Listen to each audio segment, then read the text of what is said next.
Les hommes intelligents, il y en a partout sur cette planète Terre. En Afrique, en Amérique, en Europe, en Chine, en Australie, en Papouasie, en Nouvelle-Guinée. Partout sur cette planète Terre, il y a des hommes réfléchis, il y a des hommes très doués d'intelligence. Quand ils parlent, la portée de leurs paroles est sans limite. C'est le cas de ce général de l'état-major égyptien, l'armée de l'air, un général de haut niveau qui a fait ses preuves, qui a donné une explication très profonde de la frappe russe sur cette usine de conception des missiles à Dnipro. Et le général nous dit que cette frappe, elle a double message, deux messages. Et que ces deux messages sont tous des messages très préventifs, très avertisseurs, annonciateurs et avertisseurs. Que les États-Unis et leurs différentes antennes européennes doivent s'asseoir et méditer très profondément pour comprendre la signification de ce message. Pourtant, il est clair, si on ne veut pas rentrer dans les paperasses. Mesdames et messieurs et mesdemoiselles, le général s'appelle Hicham al-Alabi, major général à la retraite de l'état-major égyptien de l'armée de l'air. Avant de poursuivre le visionnage de l'émission, n'oubliez pas de partager la vidéo, c'est très important. Partagez la vidéo, continuez à vous abonner à ma chaîne YouTube Kanté J Visionnaire le vrai, mais aussi je vous invite à vous abonner à ma page Facebook, le géopolitologue. Vous allez dans votre barre de recherche, vous écrivez le géopolitologue. En fait, vous savez, moi je suis dans la pédagogie des professeurs, les enseignants. Et on nous apprend là-bas que la répétition, elle est pédagogique. C'est très important, mesdames et messieurs. Voilà. Donc, ne prenez pas mal quand je glisse ce petit message répétitif dans les émissions. C'est pour vous rappeler afin que notre chaîne se développe. Voilà. Merci beaucoup. Passons maintenant à la chose sérieuse. Voilà. C'est ce qui vous intéresse le plus. Le général nous dit ceci, mesdames et messieurs.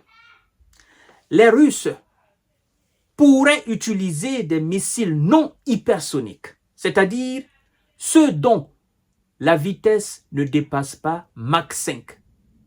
Mais le fait même d'utiliser les armes hypersoniques sur un théâtre de guerre, qui permet l'utilisation de missiles conventionnels, est un signal très clair indiquant que la Russie possède des armes hypersoniques invincibles. Avance Monsieur le général Hicham al-Alabi, major général à la retraite de l'état-major égyptien de l'armée de l'air. Qu'est-ce qu'il veut dire, juste ce paragraphe? La Russie a des missiles non hypersoniques.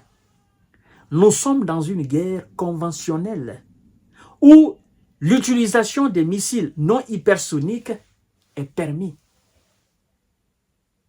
Alors, pourquoi la Russie a utilisé un missile hypersonique de surcroît qui peut porter une charge nucléaire, pendant qu'elle a des missiles non hypersoniques qui peuvent être utilisés, des missiles d'une vitesse de Mach 5. C'est là où le général s'assoit et dit non. Il y a un double message derrière. Ça, les Européens doivent comprendre. En fait, c'est que les deux messages parlent d'escalade. Nous n'avons pas utilisé les missiles non hypersoniques. Nous les avons ici. Mais nous voulons vous faire comprendre tout simplement que nous avons des missiles hypersoniques qui ne sont pas des missiles nucléaires, mais qui peuvent porter des charges nucléaires. Donc, ce que vous avez envoyé, nous envoyons quelque chose de plus puissant que cela, inarrêtable, invincible, qui n'est pas arme nucléaire, mais qui est aussi conventionnel. Orekchnik est une arme conventionnelle qui peut ne pas porter une charge nucléaire. C'est ce que le patron le général veut nous dire par là? Et le général poursuit en disant, ce message est donc double. C'est un militaire, il sait de quoi il parle. C'est des gens qui ont côtoyé les plus grands de ce monde-là, quand même. Hein? Ce message est donc double. L'avertissement non nucléaire d'une escalade conventionnelle. Ça, c'est très important. Écoutez très bien. Hein? Il dit l'avertissement non nucléaire d'une escalade conventionnelle. Le missile crée l'escalade. Le missile met la barre très haute. Ça, c'est l'escalade. Mais cette escalade n'est pas nucléaire. Alors, est-ce que vous êtes à la hauteur de cette escalade? Vous qui voulez frapper la terre russe. Nous avons placé la barre très haute. Cette hauteur-là, est-ce que vous avez des armes qui peuvent, n'est-ce pas, rivaliser avec cette arme qui n'est pas nucléaire, qui n'est pas non conventionnelle, mais est-ce que vous avez ça? C'est pourquoi le général dit, ce message est donc double. L'avertissement non nucléaire d'une escalade conventionnelle et l'avertissement nucléaire à plus longue portée, selon, n'est-ce pas, lequel ces missiles pourraient être équipés d'armes nucléaires tactiques. Donc, non seulement l'escalade est non nucléaire, mais l'escalade peut être nucléaire dans le sens où le même missile peut porter une charge nucléaire. Elle peut devenir une arme nucléaire tactique. Alors, ce sont des gens de haut niveau qui ont fait l'armée générale, machin, qui ont fait de hautes études, qui ont fait des études d'état-major, qui ont voyagé un peu partout dans le monde, qui ont reçu la formation russe, la formation américaine, la formation européenne, formation chinoise, qui ont participé à plusieurs forums et qui savent réellement qui possède quoi. Donc, ce n'est pas des gens qui parlent à tue-tête. C'est des gens qui réfléchissent avant de parler.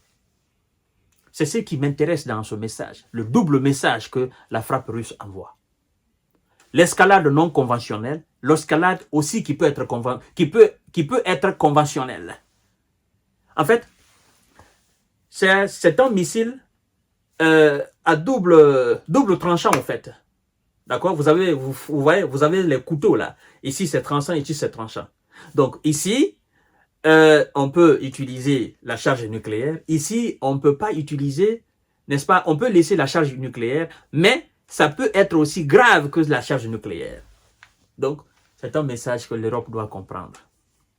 Et c'est pourquoi le général dit c'est un message à double. Et donc, si les Américains comprennent, ce sont eux qui ont la clé. S'ils le comprennent, et s'ils stoppent ne plus frapper la terre russe, vous ne verrez plus de missiles Oreshnik. La Russie va produire et va garder. Parce que l'essai a été concluant. Ça a donné un bon résultat. Donc, elle va le produire, elle va les garder. Elle va produire peut-être 1000, 2000, 3000, elle va les garder. Le jour qu'ils vont encore tenter autre chose, ils vont encore envoyer. Ou, qu'est-ce qu'ils vont faire? Ils vont laisser le missile Oreshnik. Ils vont envoyer le grand frère d'Oreshnik, qui n'est pas Satan 1, encore moins Satan 2, ou des armes nucléaires tactiques qui se trouvent en Biélorussie. C'est-à-dire quelque chose en dessous d'Oreshnik, intermédiaire entre l'arme nucléaire et Oreshnik lui-même. On dit Oreshnik, ça va de 500 à 5500. Donc, s'ils amènent quelque chose qui part de 1000 à 8500, ben, ce n'est pas les 12 000 des Satan 2, encore moins de 13 000. Mais c'est un cran au-dessus d'Oreshnik. Poutine a dit qu'ils ont des armes, qu'ils ont des missiles, qu'ils ont des types de missiles d'Oreshnik. Donc, voilà un peu, mesdames et messieurs. Tout le monde parle de message que ce tir a envoyé aux Européens et aux Américains de comprendre la teneur de ce message et d'obtempérer, de ne plus frapper le sol russe. Je vous donne rendez-vous tout à l'heure pour notre série d'informations décorticales. Merci beaucoup. Surtout, merci, monsieur le général égyptien de l'armée de l'air égyptienne. Merci infiniment pour le conseil et le message est très bien compris.